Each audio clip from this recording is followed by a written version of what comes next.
Welcome to Stories of Traders, the ultimate destination for captivating narratives from the dynamic world of finance. Join us as we dive into the riveting experiences of individuals navigating the markets, unraveling the highs, lows, and invaluable lessons that shape their journeys. Whether you're an aspiring trader or a seasoned investor, get ready for a front-row seat to the real stories behind the financial charts. Don't forget to hit that like button, share these stories with your fellow enthusiasts, and of course, subscribe to stay updated on our latest tales from the trading floor. Comment, "I subscribed," to receive a personal thank you. Let the journey into the captivating world of trading begin. John Paulson, the mastermind of powerhouses. Meet John Paulson, an American billionaire and the mastermind behind Paulson Co, a powerhouse investment management firm he founded back in 1994. Widely recognized as one of the most influential figures in high finance, Paulson has earned his stripes as a man who made one of the biggest fortunes in Wall Street history. Today, we unpack the intriguing story of this financial giant in Mastering the Art of Investment. But before we peel back on his financial acumen, let us dig into his background and explore how he became the man he is. Background. Born on December 14, 1955, in the bustling borough of Queens, New York, John Paulson's journey began as the third of four children to Alfred and Jacqueline Paulson. But here's the real scoop. His family roots paint a diverse picture. Now, John's father, Alfredo Guillermo Paulson, hailed from Ecuador with a mixed heritage of French, Norwegian, and Ecuadorian roots. After a tough start, orphaned at 15, he landed in Los Angeles, served in the U.S. Army, and even survived being wounded in Italy during World War II. Talk about resilience. Oh, and the name change from Paulson to Paulson. That was his dad's subtle touch. On the other side, John's mom, Jacqueline, had roots tracing back to Jewish immigrants from Lithuania and Romania. They met at UCLA, got hitched, and headed to the hustle of New York City. Alfredo, ever the go-getter, worked at Arthur Andersen and later as the CFO at Rudder Finn. Now, John wasn't always the finance wizard we know today. Initially eyeing a career in sales, he realized it wouldn't be the golden ticket he hoped for. So, back to the books at NYU in 1976, where he not only found his groove, but graduated valedictorian of his class in finance. Harvard Business School was the next stop, courtesy of a scholarship from Sidney J. Weinberg, Goldman Sachs. And in 1980, John Paulson emerged with an MBA, earning the prestigious title of George F. Baker Scholar, placing him in the top 5% of his class. The first move. Fresh out of Harvard Business School in 1980, John Paulson embarked on his professional journey at the Boston Consulting Group.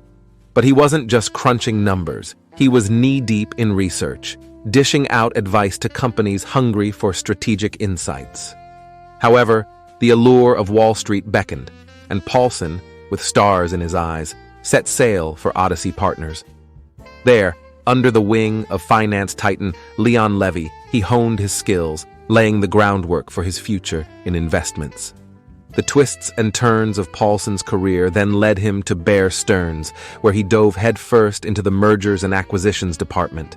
A stint at Gruss Partners LP followed, where he rose to the role of a general partner. But the turning point? That happened in 1994 when Paulson took the plunge and founded his own hedge fund, Paulson Co. Armed with just $2 million and a solo employee, he set up shop on the 26th floor of 277 Park Avenue, courtesy of some office space rented from Bear Stearns. Talk about a humble beginning. The grind paid off. By 2003, his fund had transformed from a scrappy startup to a financial heavyweight, boasting a whopping $300 million in assets. Join us as we unravel the entrepreneur's journey from Wall Street hopeful to the helm of a financial empire in Mastering the Art of Investment. The groundbreaking move. In 2007, John Paulson pulled off a financial move that sent shockwaves through Wall Street and earned him a spot in the history books. Picture this. While everyone else was playing it safe, Paulson was busy shorting the U.S. housing market, foreseeing the storm that would become the subprime mortgage crisis. This isn't your average success story. It's the stuff of legends. Paulson placed his bets against mortgage-backed securities using credit default swaps, and boy, did it pay off. Some even call it the greatest trade in history. His firm didn't just make a fortune. They made over $4 billion, and Paulson personally pocketed a hefty chunk of that on this one trade alone. Paulson partnered with Goldman Sachs to provide a financial lifeline to struggling home loans in Arizona, California, Florida, and Nevada. Together, they crafted the Abacus 2007 AC-1 investment vehicle. The catch? They kept Paulson's bet against the underlying assets hidden from those who purchased it. Now, while this move may have raised a few eyebrows, Paulson and his firm maintained transparency, insisting they were always clear about the risks involved. Goldman Sachs, on the other hand, found themselves in hot water. The Securities and Exchange Commission took them to task, and in a settlement on July 15, 2010, Goldman coughed up a whopping $550 million, one of the largest penalties ever paid by a Wall Street firm. In the same year, Paulson was at it again, setting yet another record in the hedge fund arena, making close to $5 billion in a single year. His focus? The gold sector. However, 2011 brought a few stumbles. Investments in Bank of America, Citigroup, and a China-based company, Sino-Forest Corporation, didn't pan out as expected. The flagship fund, Paulson Advantage Fund, took a hit that year. Now let us take a break from his investments and talk about what was going on in his personal life all this time while he was raving millions of dollars, a chunk of personal life. In the year 2000, he tied the knot with Jenny Zaharia in a charming Episcopalian ceremony in Southampton, New York. Here's a bit of a twist. Jenny, a Romanian immigrant, ventured to the U.S., following her brother George, a track star in Romania, who defected and settled in Queens. Their family expanded with the arrival of two daughters, Giselle and Danielle. Home? Well, that's a 28,500 square foot Upper East Side townhouse on East 86th Street, snagged for $14.7 million in 2004. Talk about a sweet deal. But that's not all. Paulson's got a cozy retreat in Aspen, a place he picked up for $24.5 million in 2010, and an expansive estate in Southampton, a cool $41 million purchase back in 2008. Oh, and not to forget, he's got an older sister, Theodora Bar-El, who happens to be an Israeli biologist. The complexities. But when you are an investor, the philosophy of life that comes with it makes it difficult to separate personal and professional life, and that is very close to what happened to Paulson. So fast forward to 2018, Paulson's hedge fund faced a significant decline, holding just $9 billion in assets. The downturn mirrored the broader struggles of the hedge fund industry, grappling with immense pressure and severe losses. Paulson Co.'s reputation took a hit over the decade, marked by poor returns on hedging, unable to keep pace with the unbridled success of market indices. After an illustrious career, Paulson decided to call it quits by the end of 2020, announcing that his hedge fund would no longer accept outside money. Instead, it underwent a transformation into a family office. Now, amid the complexities of the equity markets, Paulson found himself navigating personal challenges. A fierce divorce standoff unfolded in 2022, with the legendary investor expressing his intent to marry his 34-year-old girlfriend, Alina de Almeida. The desire to start a family with the nutrition influencer, almost half his age, became the talk of the town. These rumors surfaced amidst an ongoing divorce from his wife of 20 years, Jenny Paulson, with whom he shares two daughters. Jenny, however, rejected a multi-billion-dollar settlement from the hedge fund magnate, choosing to take the divorce battle to court. But here is a twist to the story for those craving for a little more: the divorce philosophy. Paulson's situation, though unique, is not unprecedented in the hedge fund world. For instance, hedge fund manager Israel Englander, co-founder of Millennium Management, who faced a hefty settlement of over $1 billion. His wife of more than 4 decades left him for a woman, alleging that Englander, worth over $10 billion, became enraged after she fell in love with a Swiss gallerist.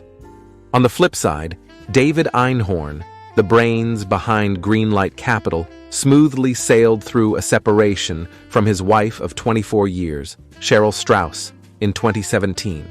Remarkably, his market performance remained unfazed, solidifying his status as a successful long-short equity hedge fund manager. Ken Griffin, Citadel Investment Group's mastermind, found himself in a fierce standoff with ex-wife Ann Diaz Griffin in 2015. The ex-wife demanded a staggering $1 million in monthly expenses, including $160,000 for hotels and $2,000 for stationery, following Griffin's ascent to a $24 billion hedge fund empire. Studies even suggest that divorce issues can significantly impact fund managers' performance. Savvy investors, too, consider divorce matters a red flag when investing in hedge funds. High-profile portfolio manager Paul Tudor doesn't mince words, stating that he withdraws money from a fund when a manager's marriage falls apart. With that being said, philanthropy. Now let's shine a light on a different side of John Paulson, his philanthropic endeavors. Between 2009 and 2011, Paulson opened his heart and his wallet, making significant charitable donations that left a lasting impact.